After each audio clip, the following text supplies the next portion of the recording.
أعوذ بالله من الشيطان الرجيم.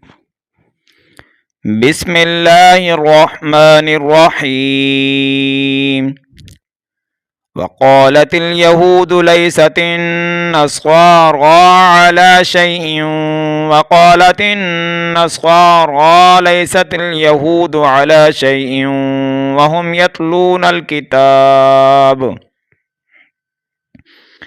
كذلك قال الذين لا يعلمون مثل قولهم فالله يحكم بينهم يوم القيامة فيما كانوا فيه يختلفون.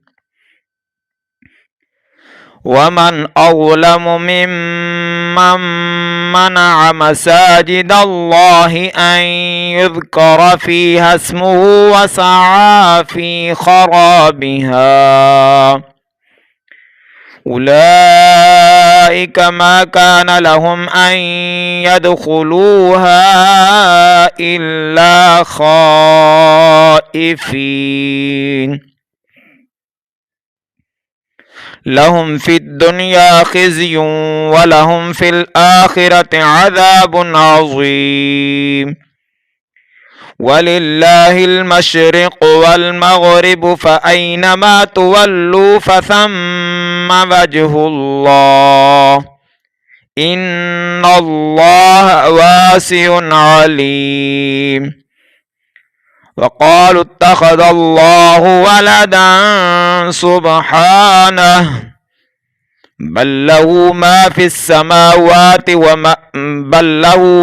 السماوات والأرض كل له قانتون. بديع السماوات والأرض وإذا قضى أمرا فإنما يقول له كن فيكون. وقال الذين لا يعلمون لولا يكلمنا الله أو تأتينا آية كذلك قال الذين من قبلهم مثل قولهم تشابهت قلوبهم قد بينا الآيات لقوم يوقنون. إنا أرسلناك بالحق بشيرا ونذيرا ولا تسأل عن أصحاب الجحيم.